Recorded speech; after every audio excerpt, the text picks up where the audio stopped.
Hi there, and welcome to this episode of A Couple Takes on MS. Hi, I'm Dan Digman. And hi, it's me, Jennifer Digman. And we're A Couple Takes on MS. I'm walking. I'm rolling. But together, we're moving forward.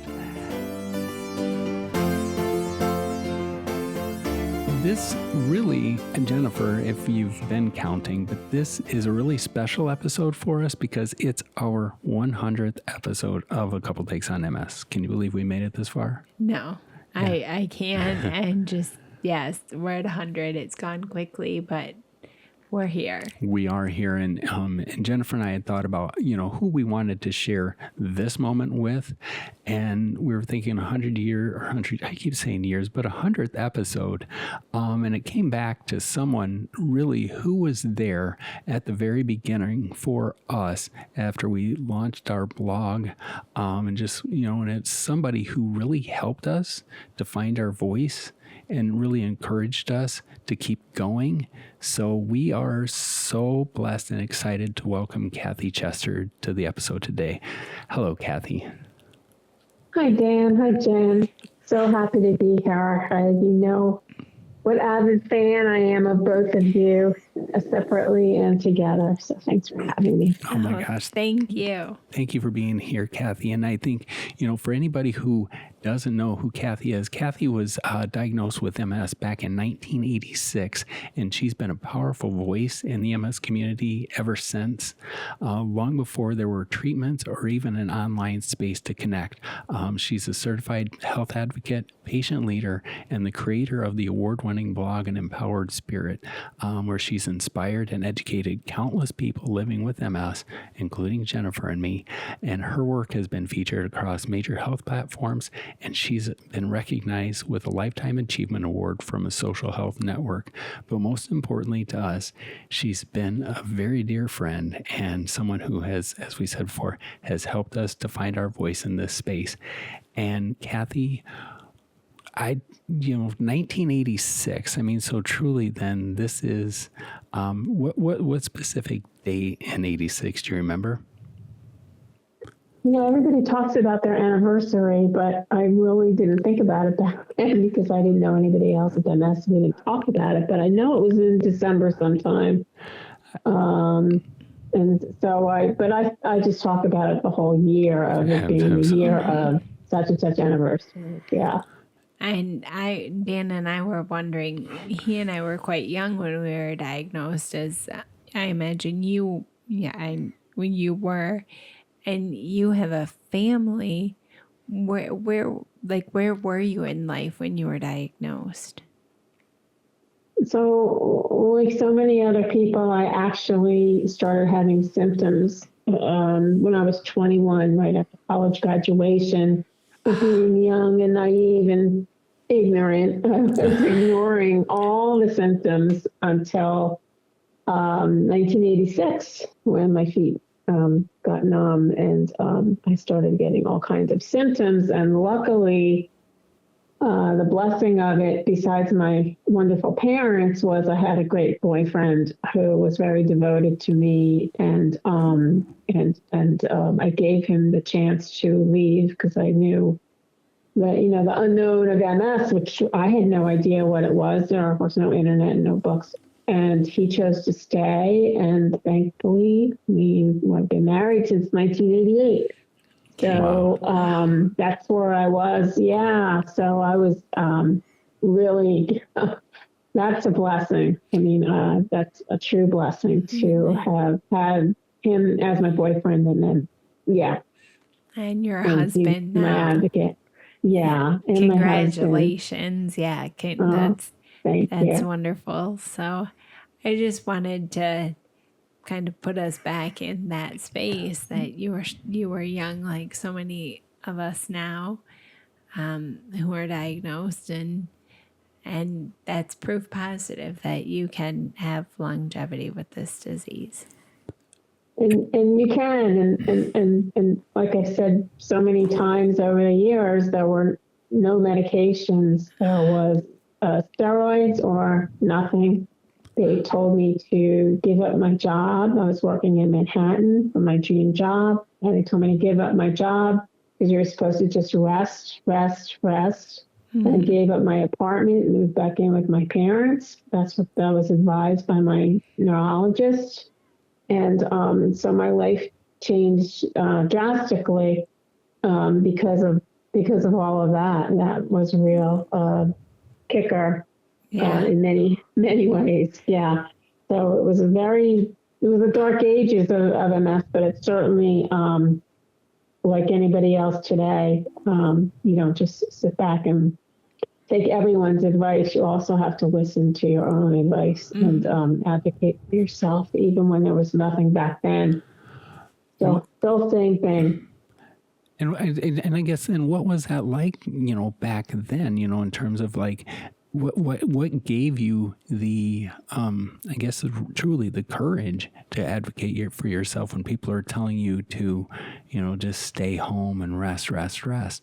What drove you to become, so vocal?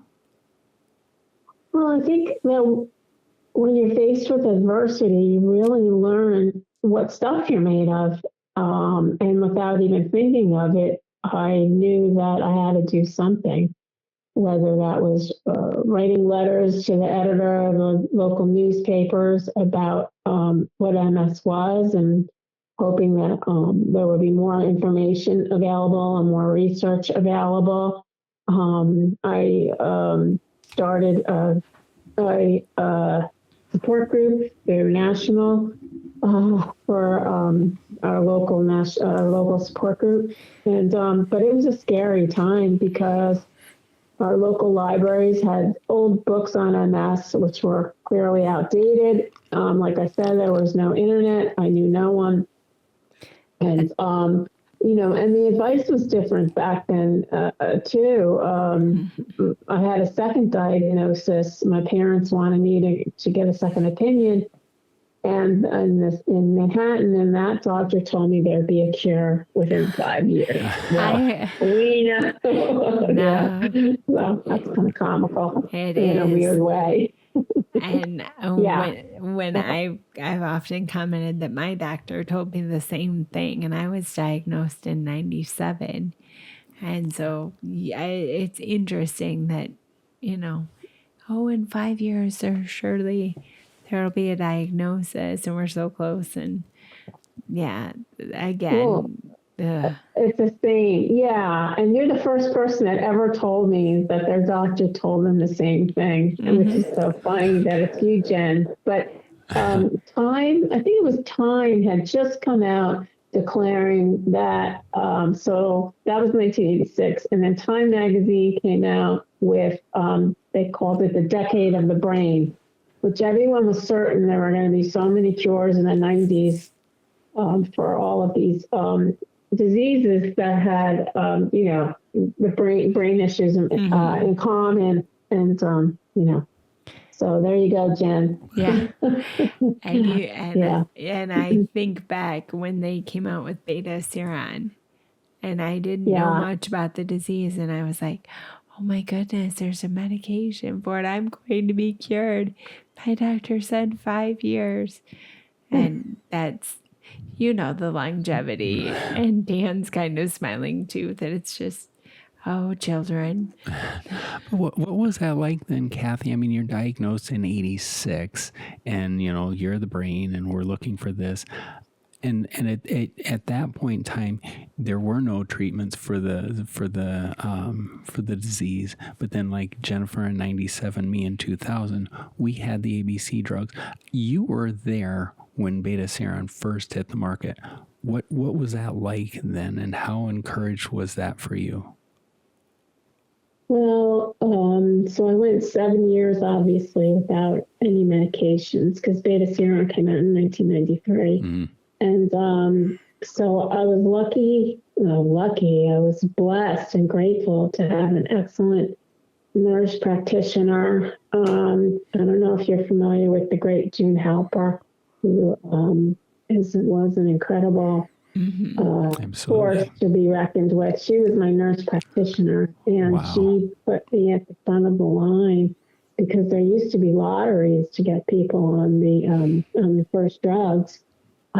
And so I thought, oh my God, I've been praying for a drug. And,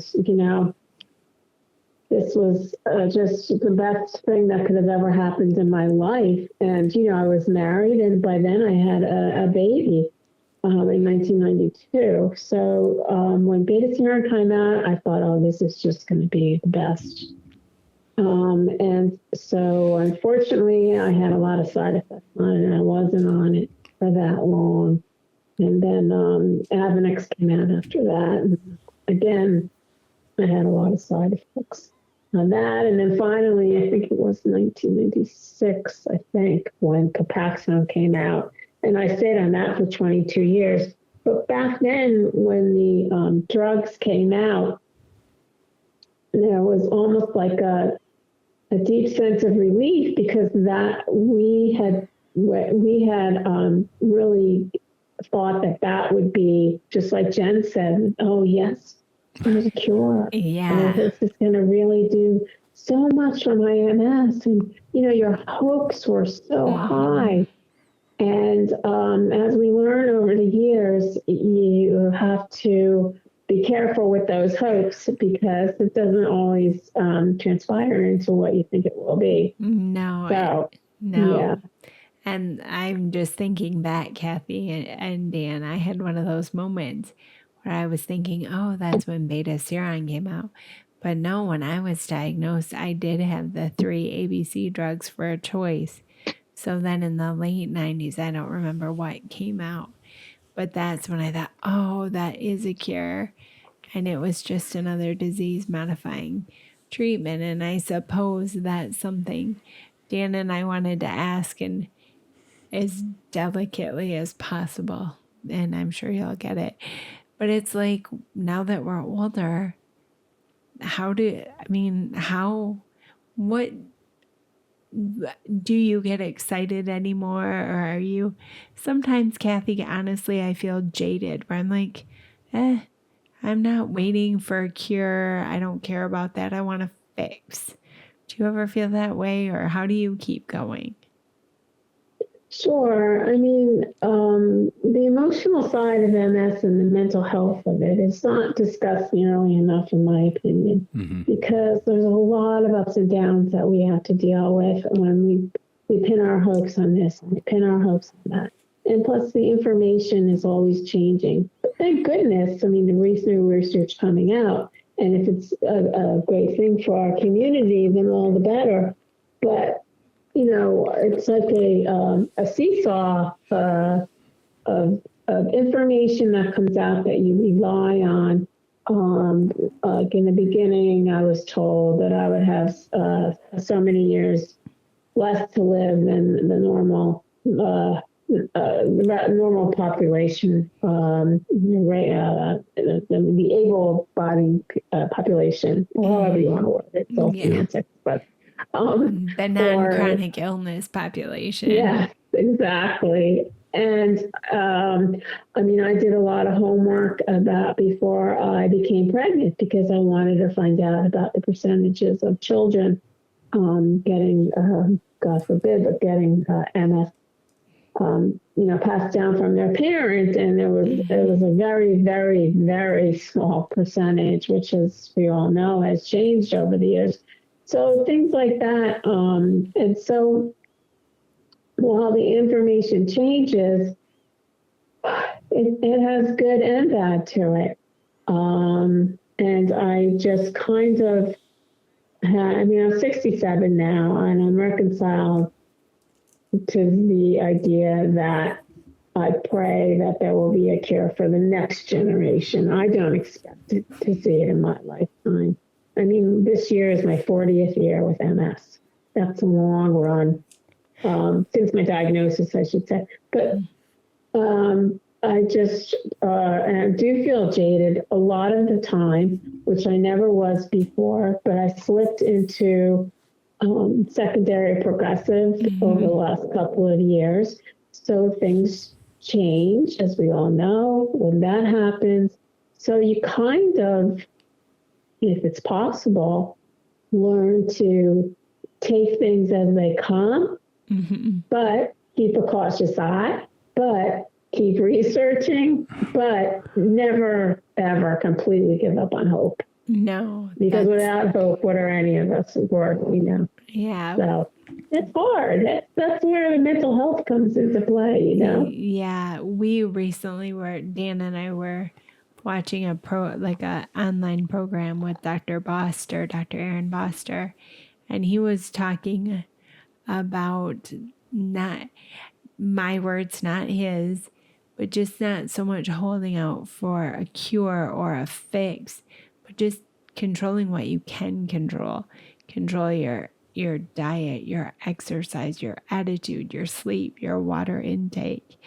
Don't keep looking for some magic pill, like control what you can control.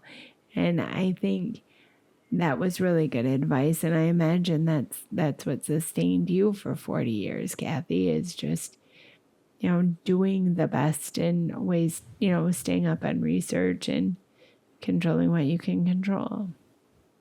Right. And that is a big lesson, but an important one. And I agree with Aaron Boster. He's brilliant once again. And that advice that he gave on that webinar is that all we have is what we can control. There will always be things like our MS symptoms that we can't always control. And we know that. Okay, so what can we control?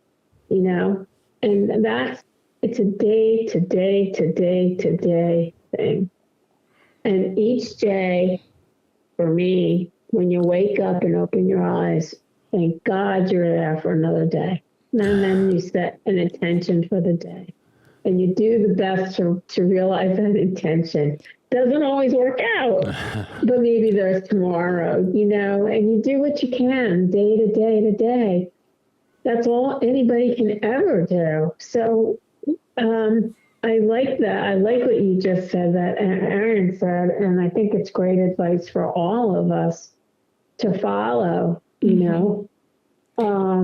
Yeah, I'm sorry I missed that one. Yeah, it was really good, and maybe Dan and I can. Yeah, I'll find the link because it was one of the MS News and Views from Stuart Schlachman. Yeah.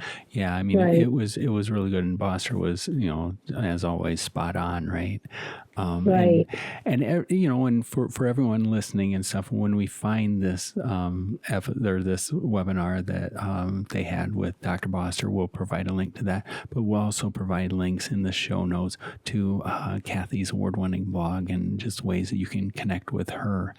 And I just think it's just incredible, like where it goes. I mean, just thinking like with 4 decades, because I mean, I just passed, I'm out. I don't want to say I'm counting down the days, but I know then that come, this year when I hit my birthday in September, that will mark the point where I can officially say I've had MS for over half my life.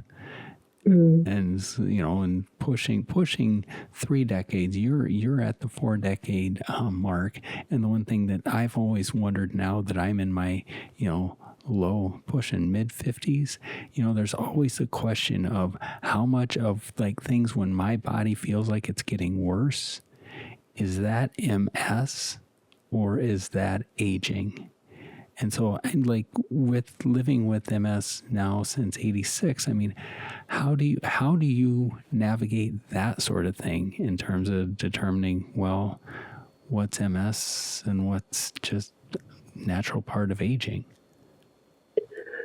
Well, I can't say that I can. I really can't say that I can know if something's happening because of one or the other. And actually, when I ask the doctors, they pretty much say the same thing. Because how could you know which one it is? And what does that solve anyway? Mm-hmm. That's why I really started pushing for the last couple of years for more conversations on aging and MS, for more research to go into the aging population. Because everybody's going to age. Everybody. Mm-hmm. You could be 20 years old and listening to this podcast. You're going to age. So you might as well start listening and thinking about it now. I wish, going back, when I think of coming home from work every day, when I did before I had my diagnosis and doing Jane, you guys are young, but doing the Jane Fonda workout every absolutely. single night on my VCR. And I think that I would really just pass out right now if I even did, 5 minutes of that, or if I could even do that. But it's very difficult to know which is aging and which is MS. And I think it's very important for those discussions. I know that there's been more and more talk about it. I know some different organizations that are putting themselves behind those subjects, and I'm so happy to hear that. But I think that we need even more, because I used to feel that once somebody, say, reached 60, that in some medical communities, we fell off the face of the earth. Yes. And that just isn't so, because the over 60 population, for the most part, in the MS community, is still vibrant, still has things to offer, still wants to be part of the community, still wants to accomplish things in their life. And it might look different than they thought it would be, but we use our abilities that we do have left. I hate to say it like that. There's a better way to say that. We use our abilities that we have to realize the goals and the dreams that we think that we can reach. You might have to reorganize it a little and rethink it a little, but you still can do so much for yourself and for the people you love and for the world. So yeah, I think that needs to be really talked about. I've been writing about that for quite a while, and I hope that people open their hearts and their minds to that subject. Yeah. Don't put us out to pasture. We still have so much, and maybe that's where we're ahead of the curve a little, is that this population, we were all young, 30 years ago, and look at what we've done over the course of time, and just step aside, watch us, catch up to us and realize that you need to consider this population, and that you're right, Cathy, everyone is going to get older. So right. And we're still, watch us fly, just watch us fly. Stand back and watch, because we still are flying, and we will be until the end of our days. And we don't know what that is, but if we feel like, still contributing to the world, why stop us? Why stop giving someone medication because they're of a certain age? That's ageism. yes. And we know that, anecdotally, we've heard that happen, which, really gets me angry. So, I'm at that point now where I haven't been on a medication for a year, and it makes me very nervous. And I was offered one medication, which also makes me very nervous, this medication. No, I don't want to mention it, but, it's a very scary thing. Our life is all about choices, and life with MS is also all about risk. And we have to make the best decision that we can at the time with the information that we have at the time, and try to age well. Another thing was, I never really took seriously, because at the beginning, nobody talked about exercise and positive thinking, and using complementary therapies and all of that. And I wish that I had that, because now I'm certainly focusing, because I want to age well. I don't want to fall. I don't want to be a burden. I don't, and none of us do. So we do what we can when we can. And if we can't do it one day, that's fine. That's good. And we're still enough, just as we are. Yes. But we gotta stay healthy. Well, I think that's what's so interesting. And I mean, you're can I say? I mean, we all in our own ways are walking the walk. I mean, just in terms you're talking about staying healthy and moving and everything. And as we're talking about the benefit and beauty that this is an audio only podcast, you're talking, well, you just done chair yoga. I mean, that's just like, a testament of doing that, living the life and doing what you can. You're not out running 6 miles and everything. It's just like the yoga, it's the movement that keeps us going. It's the stretches, it's knowing your body better. It's, for me, my balance, well, for many of us, balance is very difficult. And I just read an article on how important that is for longevity, let alone everything else, balance and keeping your muscles, building muscle, because things like, transferring from a chair to a toilet or to bed or something like that, those are really important as we age, and we need to be focusing on that, whether we do it on our own or through physical therapy. However we can. We have to just try to keep ourselves as strong as possible for as long as possible. Yeah. And then when you talk about balance, you're probably, certainly you're meaning the literal balance, but then I'm also thinking about balance, the social life, or if you're still working, your family life. You have to put it into balance so that you're not wearing yourself out. You can think when you're in your 20s or your 30s, you're certainly wearing yourself out because that's what you do. But as you're aging, you need to have, Dan and I we're more strenuous about sleep and getting rest and exercising. You try and do that, and you have to again, you constantly, that's the name of the game with multiple sclerosis. I feel pretty confident in saying constantly have to maneuver and renegotiate. It's never the same any day. I don't feel like that. No, it's not any day. And added to that is stress, which when you think of all the things that we've been talking about here, we place stress on ourselves just to keep up with what we need to keep up with, whether it's a social life or doctor's appointments, plural, or, marriage, or, for me, motherhood and things like that. Although my son's 33 and he doesn't need me like he did when he was 3. So, no. But he still needs you. Yes, thank goodness.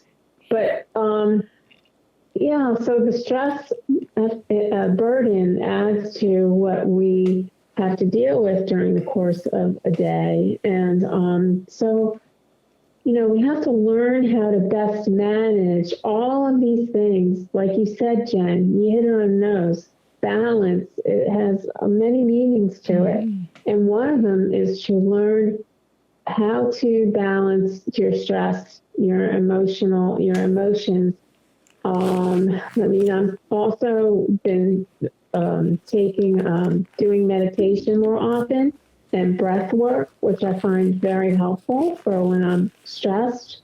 I've had a lot of gut issues over the last couple of years.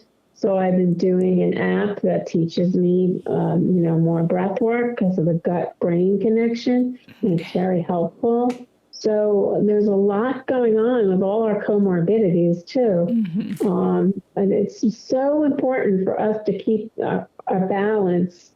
It's like an umbrella word. You put balance on the top of the chart and you write all the things that you need to have to balance. You have a lot of columns, So, yeah. So how do you do that? Well, the big part of that, I think, is communication. It's just what you guys are doing with this podcast. Is communication. Is reaching out and leaning into one another. And that's so helpful as we all age. Yeah, and it is about having a community, whether you're living with multiple sclerosis or another chronic illness, or you're just living. I mean, really, Cathy, who is just living? Everybody's got something. So it is to find that communication, find that community, and that helps you navigate and get through. That's right. And we were talking a little while ago about, the first time we all met, which was, I don't know what year it was, but a long time ago. But we each know that the other is there. I mean, we've kept in touch sporadically, but we know that if something happened, that we could lean into each other and be helpful and be there for each other. And that's a real sense of community. That's a bond that will never be broken. No. That's really important for everybody to, because loneliness is an epidemic now, especially in the chronic illness communities. And it's so important for people to, keep in touch with people that are there for them unconditionally. Yes. And so you guys are part of my community and always have been, always will be. So, yeah. And I think about that, like when you were diagnosed in 86 and we were in like late 90s and I was diagnosed in 2000, but it's like just how, when we talk about building the community, I don't want to ask, is it easier now because there is the isolation and the loneliness and stuff still but it's just like that, now that it's 2026 and we have now over 25 disease modifying therapies and we have, the Facebook and all the social media and everything to stay in contact and in touch. I mean, that you had lived in New Jersey and now you're in, Carolinas and we're in Michigan and I grew up in Iowa, and just how we have this whole network nationwide. It's gotten easier, but it's still just as challenging to have those kinds of connections. How do you rationalize that? I mean, just like, do you think it's easier now, like when you're diagnosed with MS, or is it harder because with all the information, we now know how much we don't know? Yeah. I was thinking about that the other day because at the beginning, like I said, I didn't know anybody with MS and I had no way of meeting people with MS unless I went to support groups, which didn't last too long because it just wasn't my thing. And it works for a lot of people. And if it works for you, more power to you. I think that's wonderful. But for me, that was the only way to meet anyone. So it was very difficult in the beginning. Now, when the internet came and I don't know, I guess Facebook was the first one that I really took the dive into. It was different back then because people were so happy to find connection and to be able to build groups. I had a huge group of midlife bloggers. We blogged about all different subjects, but we got very close and we had conventions together and things like that. But I also had that with the MS community. It was all about connection and all about networking. Well, I think today it's harder again because it's so fast paced between all of the platforms. And in my opinion, a lot of it has to do with, now there are influencers and now there is like counts and, how big is your brand and things like that. And everything has changed. I'm not on it, but there's, TikTok and a lot of the other platforms. Yeah, which I never went on because I just didn't. So, and I think it's a lot harder now to find the network than, let's say, like when we met. It was a whole different time back then of meeting people and connecting and staying in touch and really getting to know one another and helping each other, supporting each other, giving each other ideas or and today, I don't find that is necessarily true. I don't see many people my age on the social media networks that I'm on. Now, that's not to say that they're not around. They could be doing some incredible work that I just don't know about. But most of the people are younger than me and much younger than me, like younger than my son. Yeah. So it's very, I think it's more difficult today. And I wish it wasn't that way. Maybe there'll be another turn at some point where something else will come along, which I'm sure it will. And I hope so, because connection for everyone is so important. There are certain groups that I'm in on Facebook for, like, because I have to be gluten free, or for my community here in North Carolina. They're very helpful groups. You have a problem, you get so many answers. There's such a sense of community in those groups. And that's what's needed, is that real sense of community, like an Andy Griffith show kind of thing where everybody comes together and, and helps each other and loves each other. And since I know that's fiction, but there you have it. Well, and I that was a long answer, I know. But. No, it's but perfect. And I would like to believe that there is support out there and connection, and there are so many groups, and I'm with you, Cathy. I'd like to see it grow and get back to, but maybe we'll never get back to, and it's different from now on. But I'm sure, if you need that support, that you can find. I'm hopeful that everyone can find support. And Yes, and I think that you can if you really look for it. I don't want anyone listening here. I'm sorry I interrupted you. Oh no, go ahead, because I think you're going to make a great point.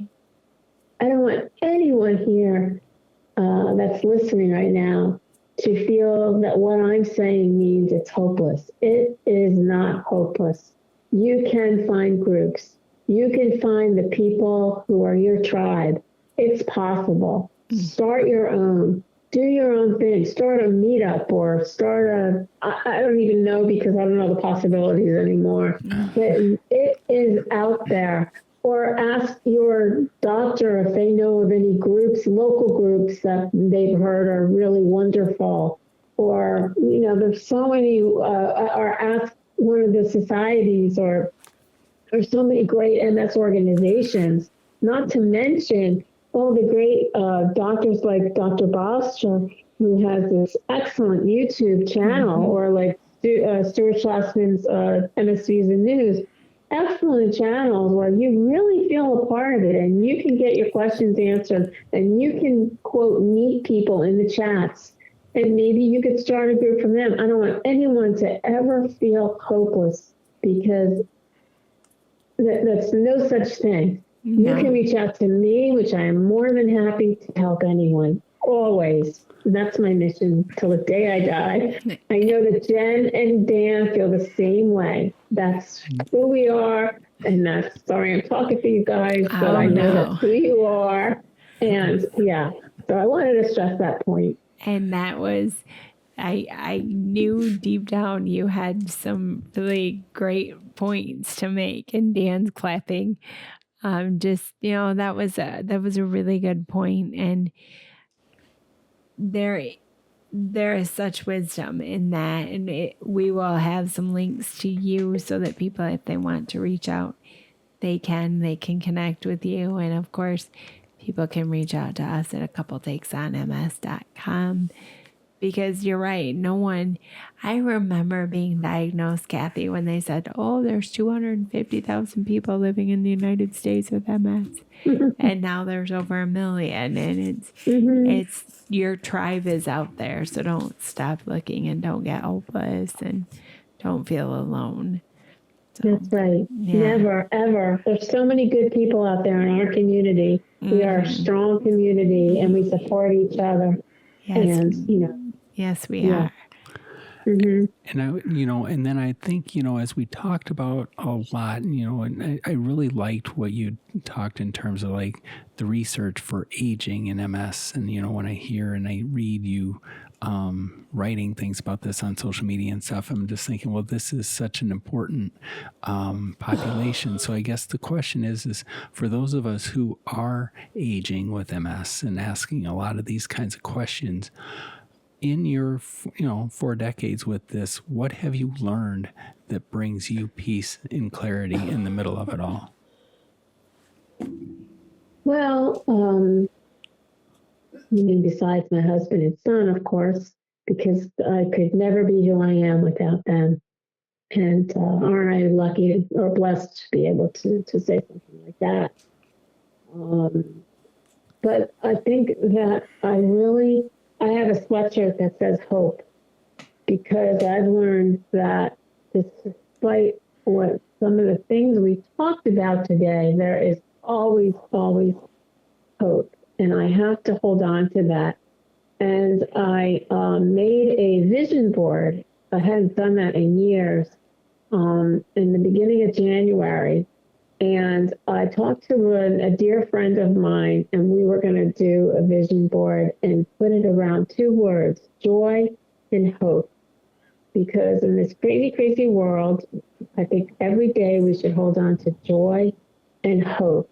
And then around that, I have things like nurture yourself, nurture those around you, resilience, because we certainly need that when we're dealing with this disease.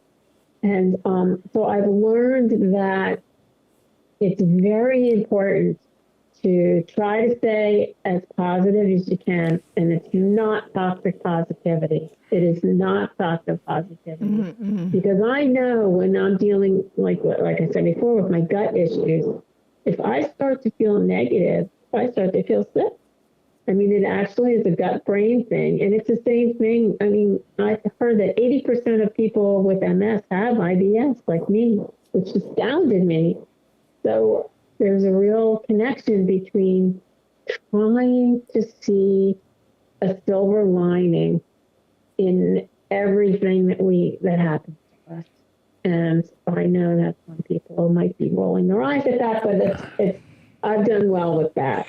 It could be the darkest cloud, but you can find the tiniest thing, the tiniest particle of a silver lining. And that really helps me. And that's a beautiful sentiment and a wonderful way to kind of, wrap up our conversation. And is there anything, I mean, it's been lovely talking with you, Cathy, and we could go on forever, us old friends sitting around. But is there anything that you want to touch on here at the end, or besides that beautiful sentiment that you shared, anything left, anything else that you'd like to talk about? Well, first of all, I want to say that you two are an inspiration to more people than you know. And and your thoughts and your work are reflections of who you are, and you touch us in the deepest part of our souls. And that will serve our community well. I wanted to put that out there because it's the truth. Well, thank you, Cathy. It's the truth. Well, and again, we learned from the best. I think that we started out, and it's just like, okay, how can we be more like Cathy Chester and what she's doing? And so you inspired us. You made this possible. Thank you. It's all about paying it forward. So the next cures people, and the next and the next and the next. Yes. And hopefully someday, like we said, there will be a cure. But like Aaron said, we just take it as it comes, So I just hope that everybody knows that we are in this together, and we are a strong community. And I hope that everybody that has listened to us tonight really comes away being inspired and empowered to be their best selves and their own best advocate. I really, truly hope that is what happens. Wow. Thank you so much, Cathy. And we will have in the show notes, we'll have links to Cathy's blog and more information that we discussed just to help everyone continue moving forward. So Cathy, thank you again for being with us tonight. And until next time, we are A Couple Takes on MS. I'm Dan Digman and I'm walking. And I'm Jennifer Digman and I'm rolling. And we are A Couple Takes on MS. Together, we are moving forward. Take care.